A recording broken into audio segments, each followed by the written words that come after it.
Hello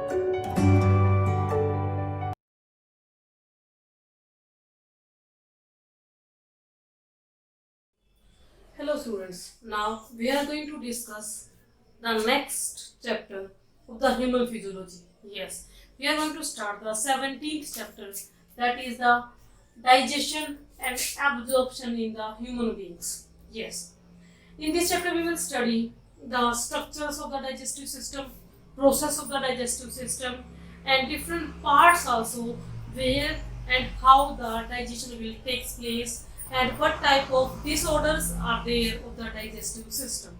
So first, humans, as you know, humans are following the holozoic type of nutrition. Yes, holozoic type of nutrition, it will include ingestion of the food, then break down the food with the help of juices and enzymes, that is called digestion. Third step is absorption of the food, that means absorption of the food from small intestine to the blood. Then assimilation include the absorption or utilization of the important substances or components of the food. And the egestion, that will include the removal of the waste substance. All these steps will come under the holozoic nutrition. So we are here to discuss about the human digestive system. I have drawn a diagram here of the human digestive system. As you know, human digestive system is consists of two parts. One is alimentary canal, and second is the digestive glands. Yes, alimentary canal. It is a pipe-like structure that will start from where food will enter and till the part from where waste will be removed. Yes, this is known, that means alimentary canal will start from mouth and ends up in the anus, is known as alimentary canal. So this is the mouth part from where food will enter. This part is known as the oral cavity or the buccal cavity. After that, esophagus is there. From the esophagus, food will pass into the stomach. From the stomach, the food will go to the small intestine, and small intestine consists of three parts: duodenum, jejunum, and ileum. After that, food will pass into the large intestine. Large intestine is also consist of three parts. These are cecum, colon, and rectum. So this part is cecum. Colon is divided into three parts: ascending colon, transverse colon, and descending colon. So large intestine consists of cecum, colon, and rectum, and last part is the anus. So these will include, this is the alimentary canal. Okay. After that, digestive glands. Yes, which are digestive glands that are mainly supporting the alimentary canal? Yes, it includes the first glands that is lying in our mouth is the salivary glands. Second is the gastric glands, which is lying inside the stomach. Third is the liver. Fourth is the pancreas and the intestinal glands. Okay, now we will study one by one. Alimentary canal. Yes, as you know, alimentary canal is a pipe-like structure. Yes, definitely it will lined by some membranes. So these include the serous. Alimentary canal of the humans is lined by serosa. From serosa, then muscularis, then submucosa, and the mucosa. Okay, so we will start from first, mouth. Yes, mouth is the small opening from where food will enter inside the body. That is known as mouth. Mouth is small opening which is guarded by two lips. Yes, that is known as the mouth. Inside the mouth there is a buccal cavity or the oral cavity. Yes, this buccal cavity is supported by, from above by the palate, then in the sides by the and cheeks, and from the below part is the jaw. So this is the main part that will surrounds. This oral cavity will include teeth, gums, we can say cheeks part and palate part. So oral cavity. Yes, first we will discuss is the tongue. Yes, tongue is a muscular organ that do not have any type of bone. Yes, this tongue will help in the mixing of the food.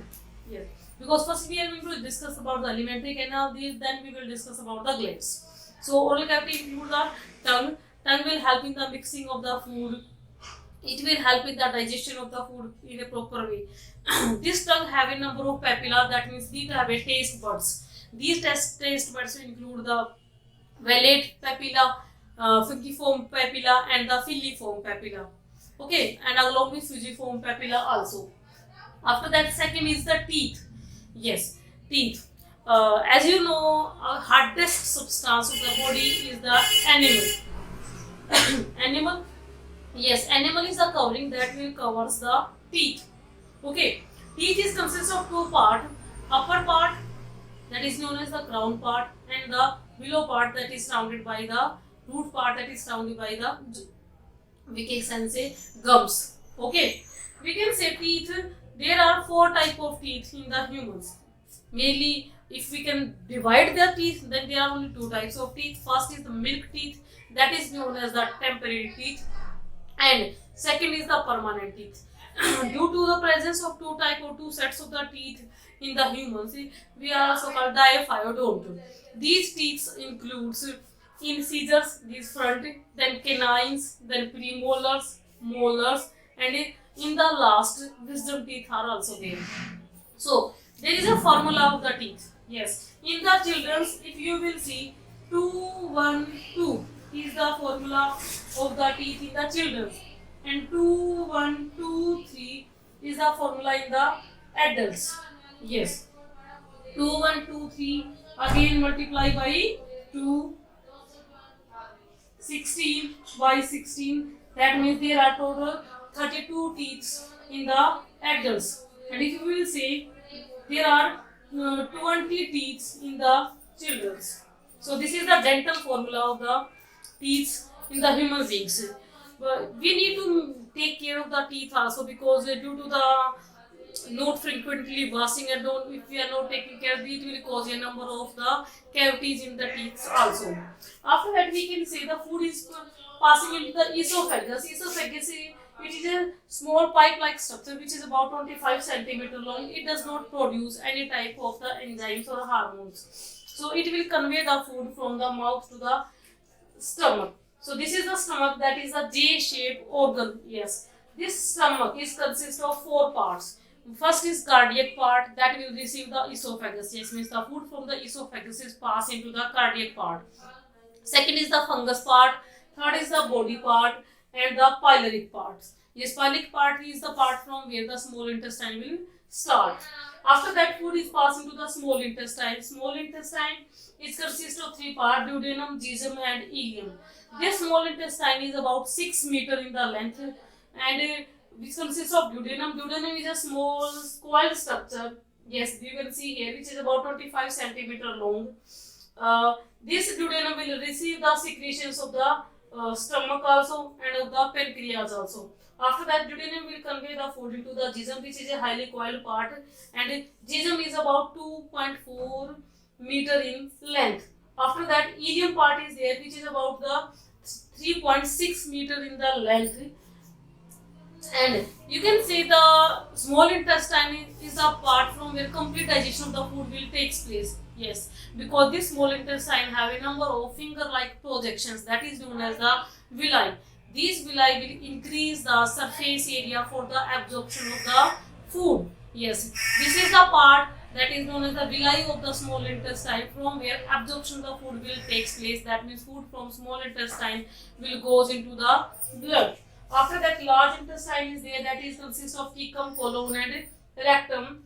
This cecum part is about 6 centimeter, and this is the main part which is occupied by the symbiotic microbes also, that will produce the vitamin B12.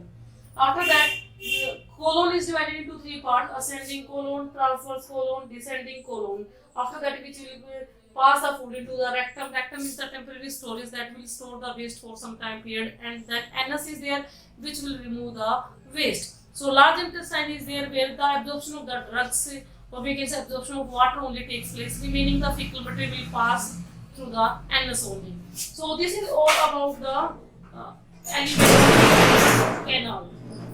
I have talked about the alimentary canal. Now next is the digestive glands.